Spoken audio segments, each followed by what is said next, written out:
Okay, so now that you know something about the extraocular muscles and the innervation patterns, we're ready to talk about eye movements. And as I mentioned, there are 5 basic types of eye movements, and I'd like to just very briefly mention them, and then we'll consider each one in turn. Okay?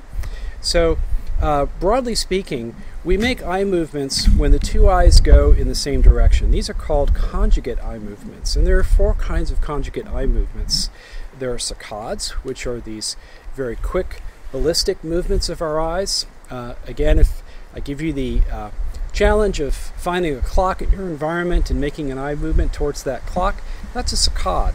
It's a very quick ballistic kind of eye movement. There are smooth pursuit eye movements, and these kinds of eye movements are what we might undergo if we wanted to follow the flight of a bird, for example, across the sky. It's slow, and it's typically guided by a visual target. There is another category of eye movements that we call optokinetic eye movements. And these eye movements sometimes involve a combination of smooth pursuit and saccadic eye movements. They're visually guided, and what they do is they are a response to large-scale movements in our visual environment. There are some other very subtle kinds of optokinetic eye movements that don't necessarily combine smooth pursuit and saccade, but what they all have in common is the visual stimulus being large-scale visual movement. The 4th type of conjugate eye movements we've already discussed in some detail. These would be the vestibulo-ocular movements, and these are the kinds of eye movements that are necessary to look straight ahead at you while I shake my head back and forth. Okay? We won't talk too much about vestibulo-ocular movements today, since we've already had a discussion about that, but I want you to know where to go back to learn more about vestibulo-ocular movements. So these are the 4 conjugate eye movements. There's also a category of eye movements where the two eyes don't actually go together. These are called disconjugate eye movements because the eyes move in opposite directions. And this is the kind of vergence eye movement that's necessary to focus on a distant object and then to a near object.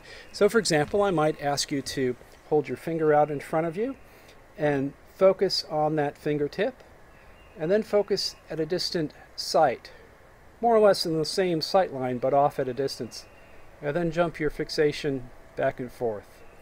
Well, I doubt you can see what my eyes are doing, but I know what they are doing. As I go to focus on a distant target, the eyes rotate outward, and when I go to focus on the near target, my fingertip, my eyes rotate inward. So the eyes are moving in different directions. In order to go from outward to inward, the left globe needs to rotate in the adduction direction towards the midline, which would be a rotation to the right.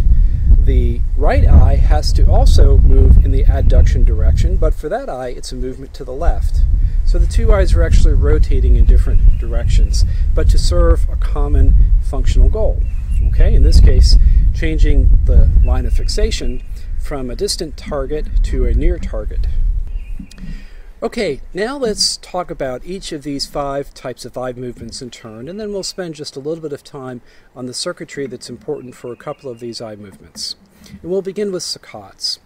So, a saccade is a quick, ballistic eye movement that allows us to change fixation from one target to another.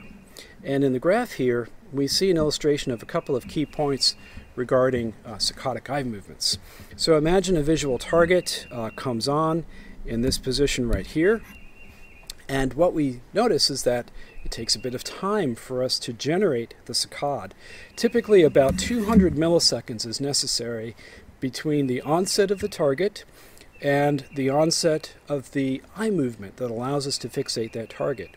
So the eye movement itself is a rather sudden, sharp movement where we change fixation from one position to another, and this allows us to acquire this target.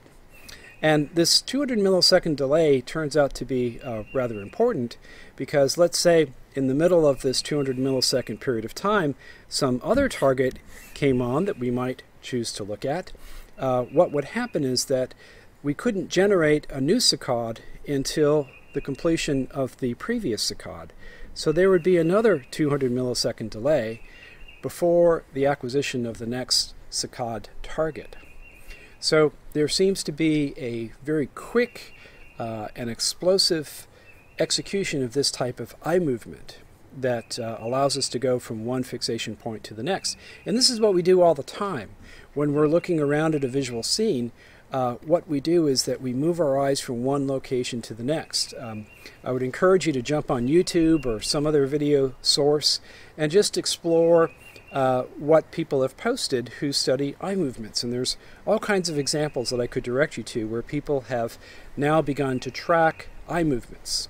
And it's quite remarkable what people look at and how often one actually makes a change in fixation. For most of us, when we're just casually walking down the street or observing a sporting event, whatever we may be doing, we are changing our fixation about 2 to 3 times a second, which is really pretty remarkable. And what's equally remarkable is the idea that somehow, while we're moving our eyes all around these visual scenes at such a quick rate, our brains are generating this constant, stable visual construction of what this scene actually is that we're inspecting. We may be tracking motion within that scene, but there's a stable scene despite the ongoing saccadic movements of our eyes. Now, one feature of saccadic eye movements that I really do want you to demonstrate for yourself is that during this period of time, when our eyes are actually moving, maybe about 150 milliseconds of motion here in this particular example, and that's pretty typical for how long we're moving our eyes during a typical change in fixation, we are functionally blind during that time, at least with respect to our conscious visual perception. So during this interval of time, we don't actually process the motion that is otherwise streaming into our subcortical visual pathways. Now, at some level, we think that information is present in the cerebral cortex, but it's not integrated within our conscious perception of the visual scene. So here's how you can convince yourself of that. I want you to go to a place where there's a mirror in front of you and just pick out some imaginary spots on that mirror, not too far away from one another. Let's say within, maybe about 20 centimeters or so of one another, and just make fixations to one spot and then the other. You'll have to imagine those spots, or maybe you can actually put a little mark on the mirror so that you have a visual target to saccade toward and look at. And what I want you to try to do is to see if you can watch your own eyes move in that mirror. Well, if you're like me, if you're like most people, the best you'll do is just catch a fleeting glimpse of your own eyes move. And this is demonstration of the fact that all of this visual blur that we might anticipate during the motion of our eyes is actually suppressed from visual consciousness. And for this reason, it's really quite difficult to see your own eyes move. Now, if you happen to be with someone and that person's watching your eyes move, there'll be no doubt in your observer friend's mind that your eyes are actually darting about from one target to the next. And yet, when you try to appreciate that yourself, it's really quite a challenge. So why don't you go ahead and pause this tutorial and go find a mirror and try that for yourself. And when you come back, we'll move on and talk about the next kind of eye movement.